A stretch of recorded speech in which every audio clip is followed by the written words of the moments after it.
Billionaire laughs at Black Waitress's dress, then he finds out who she really is. What if a single moment of cruelty could completely change a powerful man's understanding of the world around him? The elegant dining room of Rosewood Manor hummed with the quiet conversations of Chicago's elite, crystal glasses catching the warm glow of chandelier light. At table 7 sat Charles Rothwell, a 42-year-old real estate mogul whose empire stretched across 3 states. His perfectly tailored suit and confident posture commanded attention from everyone, except the 35-year-old waitress approaching his table. Her name was Jasmine, and though her black uniform was clean and pressed, it had seen better days. A small tear near the hem had been carefully mended, and the fabric showed the gentle wear of someone who couldn't afford to replace it often. As she moved gracefully between tables, balancing heavy trays with practiced ease, she carried herself with quiet dignity that spoke of inner strength. Charles glanced up from his phone, and his expression immediately shifted to one of disdain. "Where are you watching from tonight?" "Excuse me," Charles called out loudly, his voice cutting through the restaurant's refined atmosphere. "Could someone explain to me why this establishment allows its staff to dress like they're working at a roadside diner?" The dining room fell silent. Other patrons shifted uncomfortably in their seats, while Jasmine stopped mid-step, her tray trembling slightly in her hands. She'd worked at Rosewood Manor for 3 months, taking the evening shift to supplement her income. During the day, she taught 4th grade at Lincoln Elementary, but the teacher's salary barely covered her grandmother's medical bills and her own student loans. "Sir," Jasmine said softly, her voice steady despite the humiliation burning in her chest, "I apologize if my appearance doesn't meet your standards. May I take your order?" Charles leaned back in his chair, a cruel smile playing on his lips. "Look at that dress. Did you fish it out of a donation bin? Honestly, the staff here used to have some class." His dinner companions, 2 real estate investors from New York, chuckled nervously, clearly uncomfortable but unwilling to challenge their potential business partner. Jasmine's grandmother had given her this dress 5 years ago, back when Nana could still afford nice things. Before the medical bills started piling up. Before the arthritis made it impossible for her to work. The fabric might be worn, but it was clean, and Jasmine had spent 20 minutes that evening carefully pressing it with an iron that only worked on the lowest setting. "I'll have the salmon," Charles continued dismissively, not even looking at her. "And please, try not to spill anything on those rags you're wearing." From across the room, Maria Santos, the restaurant manager, watched the exchange with growing anger. She'd hired Jasmine specifically because of her references. 3 different people had called to vouch for her character, including someone from the school district who'd spoken glowingly about her dedication to her students. Maria knew Jasmine worked 2 jobs to care for her ailing grandmother, and she'd never seen anyone handle difficult customers with more grace. As Jasmine walked toward the kitchen, her shoulders squared with determination, she passed table 12 where an elderly black couple sat quietly. The woman, Mrs. Dorothy Freeman, reached out and gently touched Jasmine's arm. "Hold your head high, sweetheart," she whispered. "That man doesn't know who you are, but we see you." The kindness in Mrs. Freeman's eyes brought tears to Jasmine's own, but she blinked them back quickly. She couldn't afford to break down now. Her grandmother needed her prescription refilled tomorrow, and this job was the only way to pay for it. In the kitchen, Jasmine carefully plated Charles's salmon, her hands steady despite her churning emotions. She'd faced worse than this, much worse. Growing up in foster care had taught her that some people would always try to tear others down, but she'd learned long ago that their cruelty said nothing about her worth. What Charles Rothwell didn't know was that the raggedy waitress he'd just humiliated held 3 degrees, spoke 4 languages, and had once received a personal invitation to the White House. But those were details from a life that seemed very far away from this moment. As Jasmine returned to serve Charles's table, her phone buzzed with an urgent text from Mercy General Hospital. Her grandmother had been admitted with breathing difficulties, and the doctor needed to speak with her immediately. Jasmine's hands shook as she read the message, but she forced herself to focus on the task at hand. "Here's your salmon, sir," she said, placing the plate before Charles with practiced precision. "Finally," he muttered, then looked up with theatrical surprise. "Oh my, are those tears in your eyes? I hope I wasn't too harsh earlier. Some people just need to hear the truth about their station in life. His companions looked mortified, but Charles seemed to be enjoying himself. You know, I employ thousands of people across my companies. Hard workers who understand the value of presentation and professionalism. Maybe you should consider a career change, perhaps something more suited to your circumstances. Jasmine felt something crack inside her chest, but it wasn't just his words that hurt. It was the memory they triggered of another man in an expensive suit, years ago, telling a scared 15-year-old girl that she'd never amount to anything. That the foster system had failed her because she was inherently flawed. I appreciate your concern for my career, Jasmine replied quietly, her voice carrying a strength that made several nearby diners look up. I hope you enjoy your meal.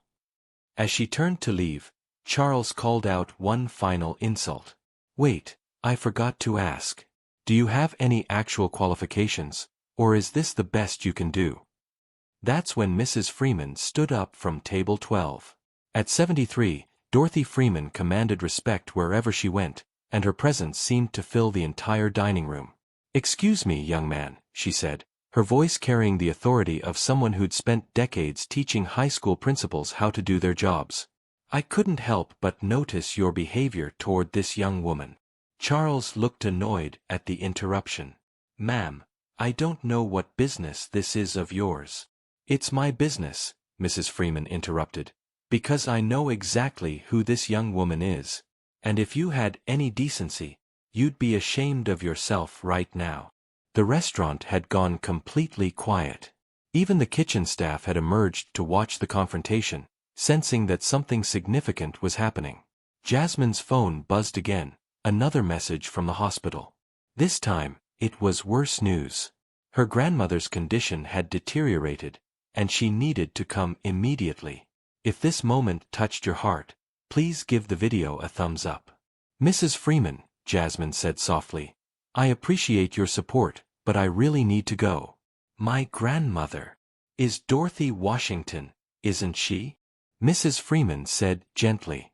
And that makes you Jasmine, the same Jasmine Washington who graduated summa cum laude from Northwestern, earned her master's from Harvard, and was awarded the Presidential Service Medal 3 years ago. Charles's fork clattered onto his plate. Around the restaurant, phones were being quietly pulled out as people began to realize they might be witnessing something extraordinary.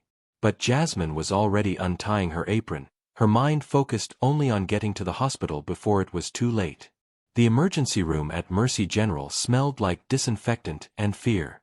Jasmine sat beside her grandmother's bed, holding Dorothy Washington's frail hand while machines beeped steadily around them.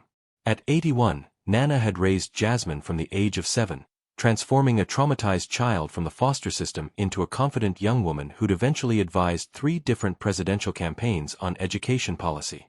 Baby, Nana whispered, her voice barely audible above the oxygen mask. You shouldn't have left work for me.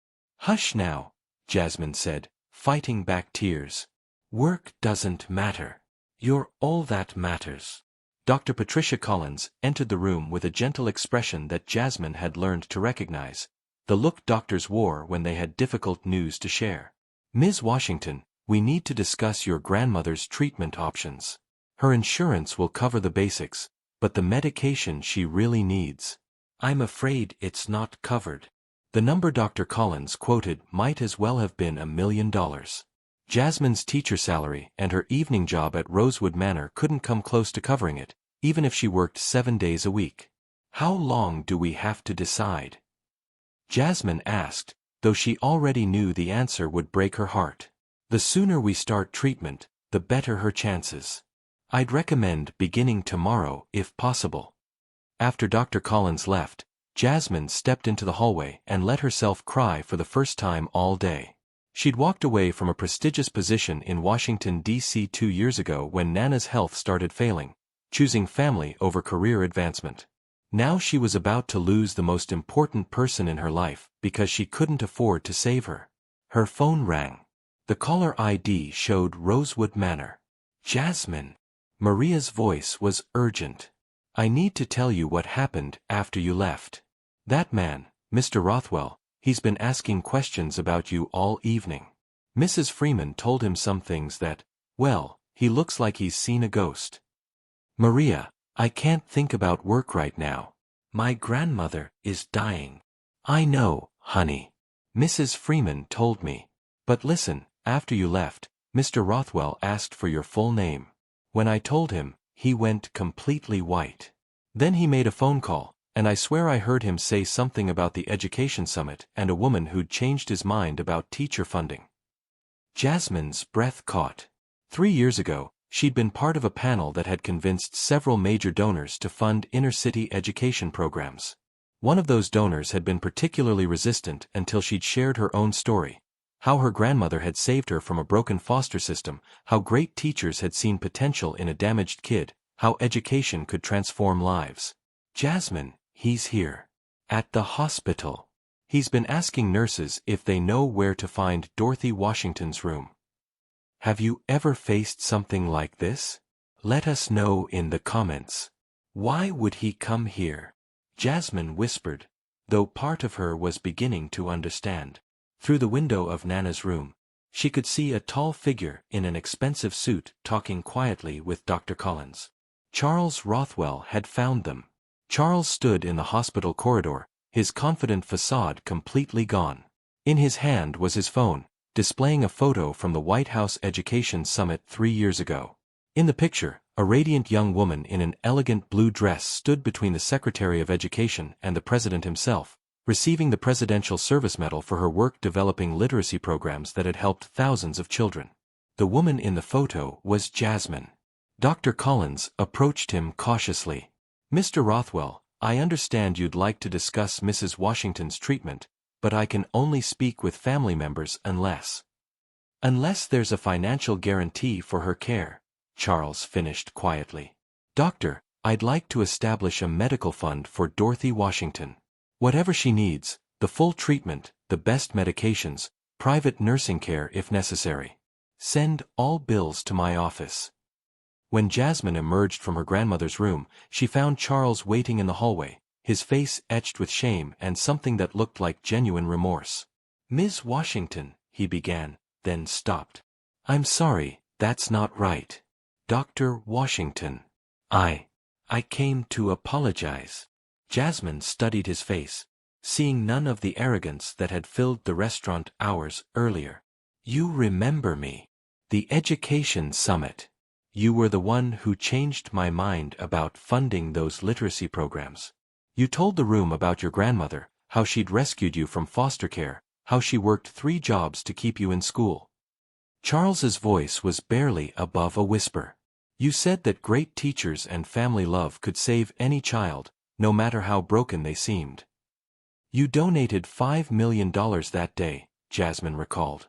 It helped build 2 libraries and fund reading programs in 15 schools.